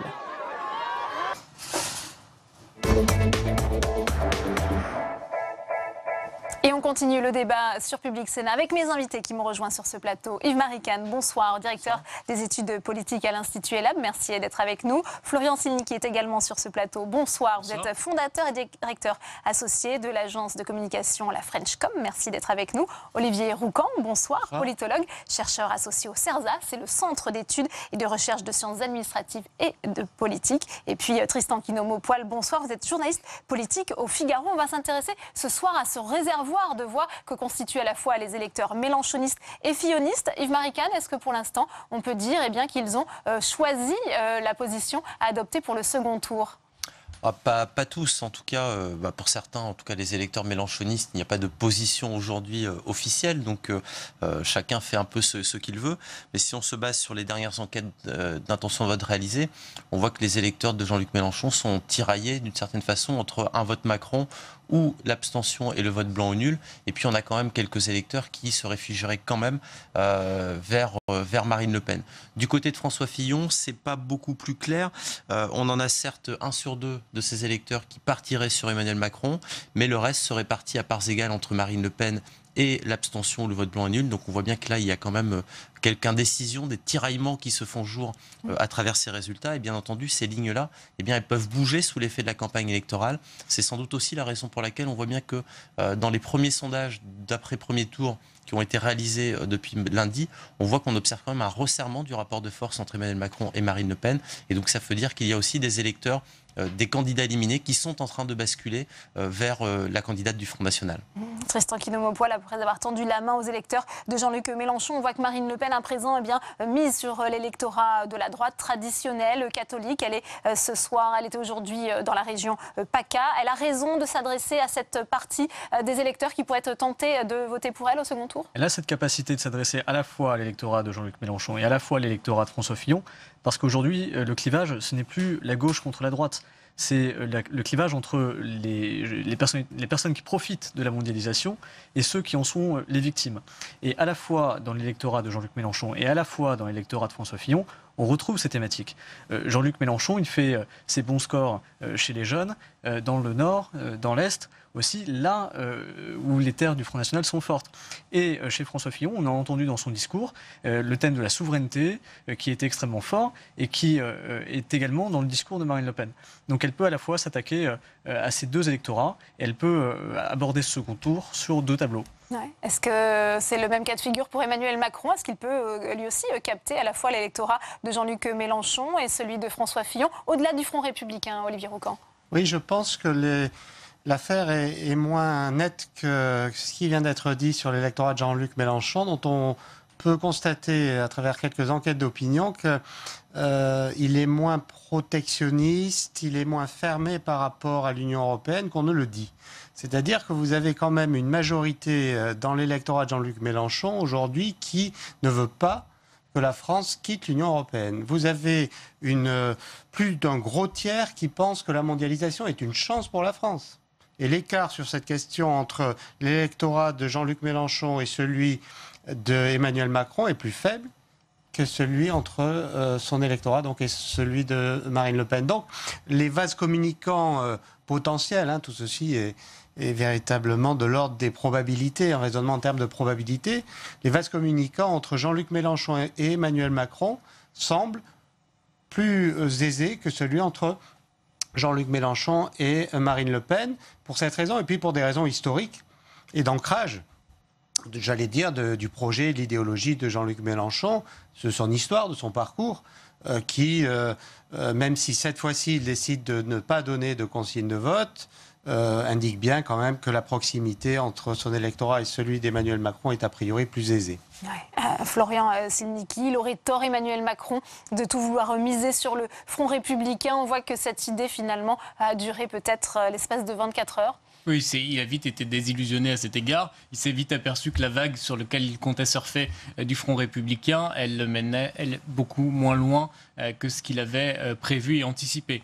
Autant Emmanuel Macron que Marine Le Pen, aujourd'hui, ils doivent faire face au fond, à la chasse à ces voix qui sont celles de la colère de ses électeurs. Et pour cela, il faut trouver les mots justes et sans apparaître comme le candidat du grand écart trop incohérent et donc au fond trop peu naturel et sincère pour convaincre les derniers électeurs, en tout cas pour les plus indécis. Par ailleurs, quant à la position de Jean-Luc Mélenchon, il faut quand même rappeler qu'en 97, il nous dit il faut interdire le Front National par une loi. Aujourd'hui, en 2002, il nous dit évidemment il faut marginaliser Marine Le Pen. Aujourd'hui, il nous dit je m'en remets à mes électeurs avec une méthode qui rappelle celle de BP Grillo et son mouvement 5 étoiles, le vote internet. On va voir ce que ça donne, mais ça paraît quand même être une évolution qui dit beaucoup de la perception du Front National dans notre société. Ouais.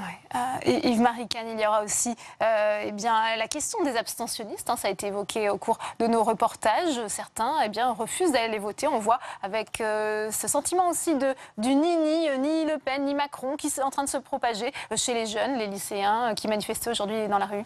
Oui, effectivement, et c'est là qu'on voit bien quand même quel est tout le contraste entre aujourd'hui et ce qui s'est passé il y a 15 ans, parce qu'il y a 15 ans, on était en avril 2001, donc la qualification surprise de Jean-Luc Mélenchon pour le second tour de l'élection présidentielle, et l'entre-deux tours avait été marqué par de très nombreuses manifestations. Alors certes, aujourd'hui, il y a quelques manifestations, mais enfin, ceci étant... Jean-Marie Le Pen, vous avez dit Contre Jean-Marie Le Pen, pardon, mais c'est vrai que le degré d'émotion est quand même nettement moins élevé qu'il ne l'était il y a 15 ans. Et c'est vrai que par conséquent, on a aussi beaucoup d'électeurs qui hésitent beaucoup à jouer la carte du Front républicain ou en tout cas à voter pour Emmanuel Macron pour faire barrage à Marine Le Pen. Ça, c'est très clair et c'est donc un indicateur qu'il va falloir surveiller de très près, à savoir le potentiel de participation au second tour qui aujourd'hui, tel qu'il est mesuré aujourd'hui, est inférieur à ce que l'on mesurait quelques jours avant le premier tour. C'est déjà une première information. Et puis surtout, on va sans doute connaître un record de vote blanc et nul à l'occasion de cette élection. Vote blanc et nul qui avait déjà atteint un niveau très élevé, il faut le rappeler, en 2012, lorsqu'il s'était agi de choisir entre Nicolas Sarkozy et François Hollande. Il y avait eu plus d'1 million de votes blancs et nuls. Cette fois-ci, ça risque effectivement d'être très élevé. Signe effectivement de l'indécision ou du refus de choisir effectivement entre ces deux candidatures. Alors on va continuer d'analyser le débat avec vous, messieurs, mais je vous propose de retrouver Quentin Calmet puisqu'il est en direct de Nice où Marine Le Pen doit s'exprimer d'ici une demi-heure. Quentin, vous êtes au Palais Nicaïa en compagnie du sénateur maire frontiste de Fréjus, David Racheline, c'est à vous. David Racheline, sénateur maire de Fréjus, directeur de la campagne de Marine Le Pen. Alors quel message de la candidate ce soir ici à Nice, en terre de droite? Oui, un message de rassemblement parce que elle a fait un excellent résultat au premier tour, mais nous bénéficions aujourd'hui d'une belle dynamique de campagne. Les premiers jours de la campagne se sont d'ailleurs extrêmement bien passés, il faut bien le dire, en tout cas pour nous. Et nous voulons rassembler les Français sur l'idée de choisir la France, de choisir en toutes circonstances, lorsque nous serons en responsabilité, l'intérêt de la France, l'intérêt du peuple français, quand M. Macron veut choisir l'intérêt du MEDEF, l'intérêt de l'Union européenne, l'intérêt parfois même des communautaristes de l'UOIF. Le discours de ce soir, quels sont les grands axes? Écoutez, cet axe-là, de choisir la France, encore une fois, la volonté de rassembler les Français autour de l'idée qu'il faut que la France soit au cœur de l'action publique. Je crois que c'est ça le vrai clivage en fait. Le clivage entre nous et M. Macron, c'est précisément celui-ci, quand il est le candidat du mondialisme acharné, de la mondialisation sauvage, de l'ultralibéralisme, de l'européisme fou, de l'accélération de la politique de M. Hollande. Nous sommes, et Marine est la candidate du patriotisme retrouvé. Toujours aucun ralliement de poids à ce stade dans la campagne. On attend toujours la décision de M. Dupont-Aignan. Est-ce que vous l'attendez aussi, j'imagine? Vous savez, c'est pas le problème. Le problème, c'est pas les différentes personnes, en particulier à droite, qui ont trahi leurs électeurs et qui se précipitent dans les jupes de M. Macron après l'avoir appelé Emmanuel Hollande pendant toute la campagne. Ça ne trompe personne. La réalité, c'est que nous, aujourd'hui, nous sommes en dynamique électorale, en dynamique de popularité, même, puisque je sais que Marine a augmenté fortement ces jours-ci sa popularité. C'est la démonstration qu'elle est capable de rassembler. Je crois qu'elle le fera le soir du second tour très largement. Une dernière question, est-ce qu'il n'y a pas une contradiction à vouloir parler à la droite ce soir ici en terres niçoises qui sont des terres sarkozystes et puis être chez Whirlpool ou à Rungis en début de semaine?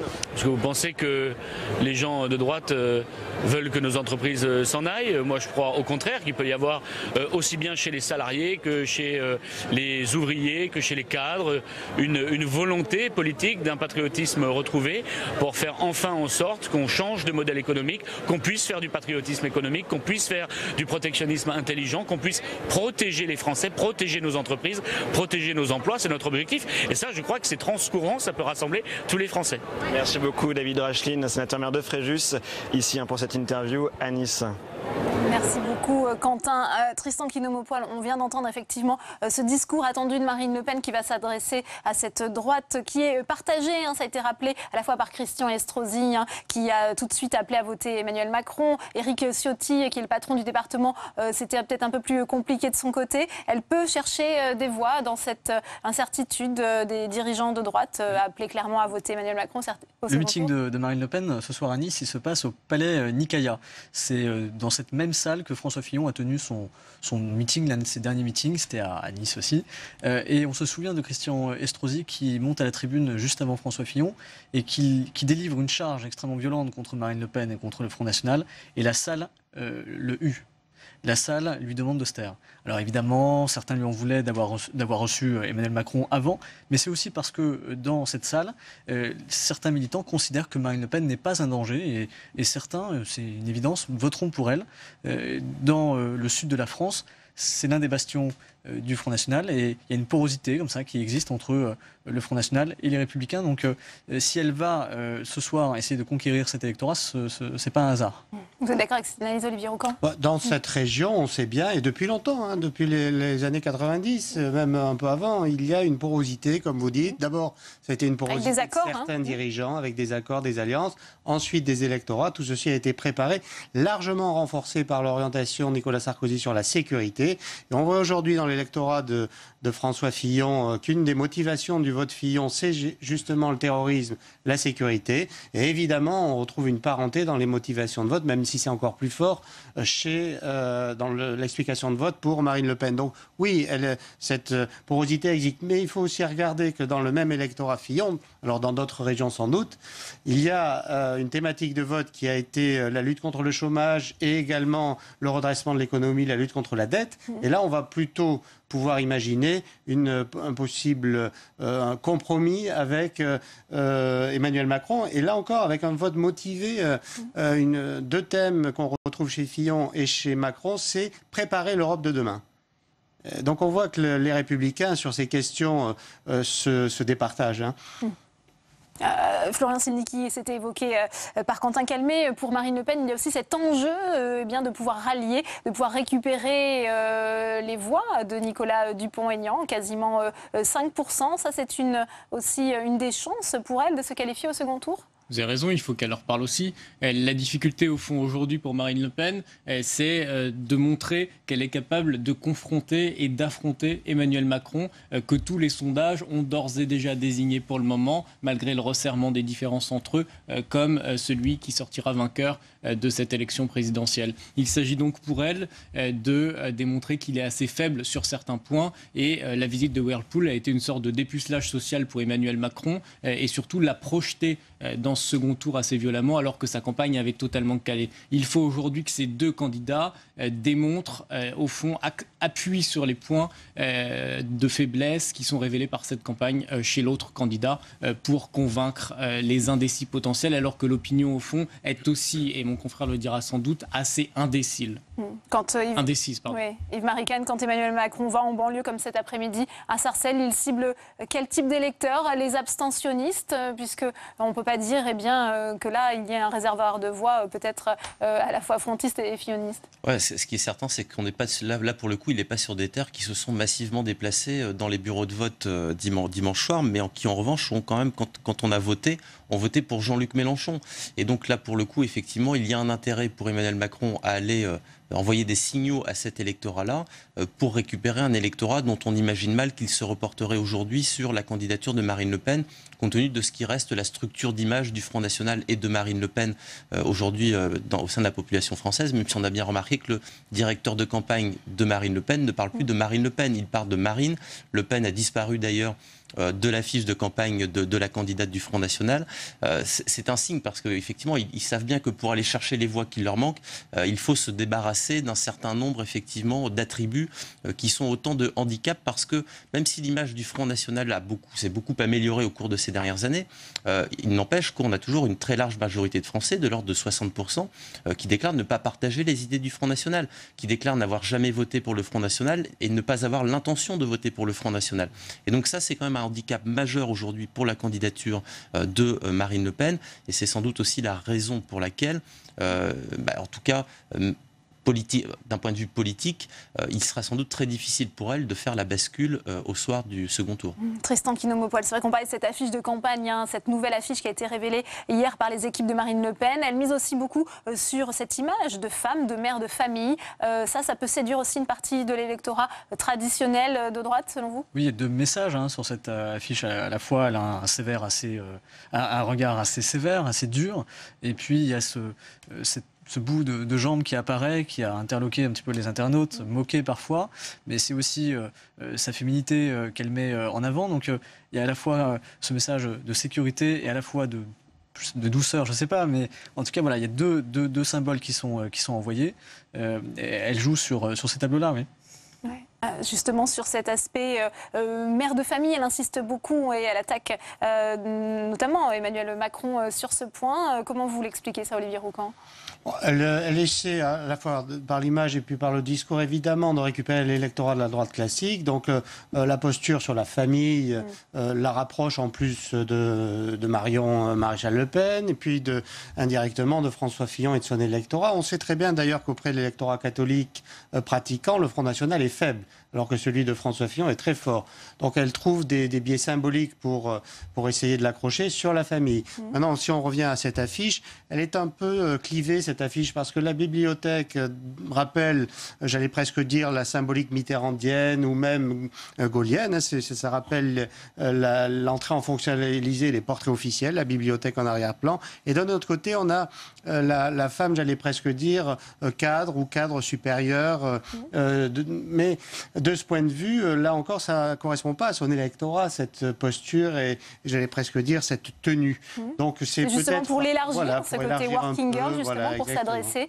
Oui. Tout à fait, je pense que c'est un des moyens pour essayer d'élargir, au risque d'avoir une communication quand même un peu paradoxale par rapport à ce qu'elle a fait et donc par rapport à la mémoire de son image jusqu'à présent. Ouais. Ça brouille les cartes, au contraire, ça lui donne une dimension présidentiable selon vous, Florian Sénécal? À partir du moment où vous êtes dans une stratégie attrape-tout, vous prenez le risque évident d'être totalement incohérente et de ne pas atteindre les objectifs que vous avez fixés. C'est le cas de cette affiche qui, franchement, mise à la fois sur le côté, il n'y a pas besoin de mettre Le Pen parce que les Français connaissent son visage et savent au fond l'identifier, donc il n'y a pas besoin de le préciser. Mais dans le même temps, on vous dit, on va leurrer ou tenter de leurrer une partie des Français parce qu'il n'y aura pas le nom de famille et ça va la démarquer du père et des attributs du Front National. D'ailleurs, on n'en retrouve pas les codes. Franchement, c'est totalement... c'est une stratégie, au fond, qui est incohérente par structure, par nature. Où on choisit l'un ou on choisit l'autre. Là, au fond, on fait tous les choix. Ça posera sans doute une difficulté. Un autre petit signe qu'on peut voir, ce sont ses mains. On voit que à la fois sa main gauche et droite se tiennent. Il n'y en a pas une qui prend le dessus sur l'autre. Ça rappelle aussi l'affiche de François Bayrou en 2007. Il y avait, on le connaissait en homme de droite, plutôt François Bayrou. Il prenait sa main droite et sa main gauche l'enveloppait. C'est aussi un symbole pour montrer que c'est le ni droite ni gauche. Et ça correspond à des signaux ambivalents qui sont envoyés sur cette affiche pour essayer d'être attrape-tout, justement. Emmanuel Macron, est-ce qu'il n'est pas aussi attrape-tout? Alors peut-être pas dans son affiche, mais aussi il joue cette carte.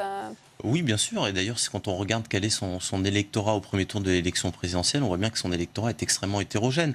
Et donc, effectivement, il a une dimension attrape-tout dès le premier tour de l'élection présidentielle, qui se vérifie notamment, contrairement à Marine Le Pen, par ses bons résultats relativement bons résultats, toutes classes d'âge confondues. Il fait d'assez bons scores chez les jeunes. Il arrive en 2e position, d'après les différentes enquêtes réalisées au premier tour, derrière Jean-Luc Mélenchon. Donc ça veut dire que Marine Le Pen a été rétrogradée en 3e position auprès des plus jeunes. Et dans le même temps, il fait, le 23 avril, de meilleurs résultats qu'attendus auprès des plus âgés. C'est-à-dire qu'il talonne de très près François Fillon. Et donc finalement, il a quand même une structure générationnelle en termes de soutien et en termes d'électeurs qui est assez homogène. Et ça, c'est quand même une force. C'est ce qui fait finalement sa première position au premier tour de l'élection présidentielle. Et puis après, on voit bien que, certes, il y a le clivage, la mondialisation heureuse et la mondialisation malheureuse. Mais en fait, quand on regarde la carte électorale, il y a quand même certains éléments de nuance à introduire, parce qu'on voit quand même que, certes, il y a un clivage rural-urbain, si on pense à son score, notamment à Paris, l'agglomération parisienne vis-à-vis d'autres territoires ruraux.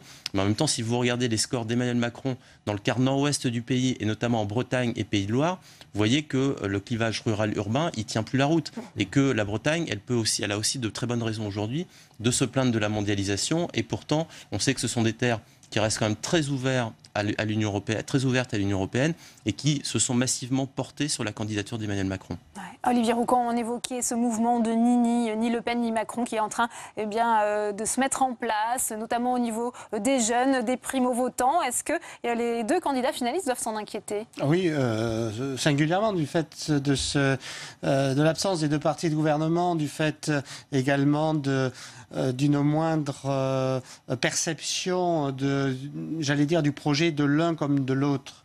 C'est-à-dire que ce sont des candidats, alors attrape-tout, qui communiquent beaucoup, sur le mode très symbolique, mais qui ne vont pas au fond des précisions sur le comment faire. On sait peu encore finalement. Et le débat permettra sans doute de dévoiler les choses. Donc ceci, on le sait, quand il y a le ni droite ni gauche aussi, ça, en 2002, c'est un des arguments qui avait permis d'expliquer la forte abstention notamment. Donc là, les candidats doivent se dévoiler très vite. Ils ont commencé à le faire pour essayer de lutter contre cette abstention qui est un vrai risque. Ça a été rappelé tout à l'heure.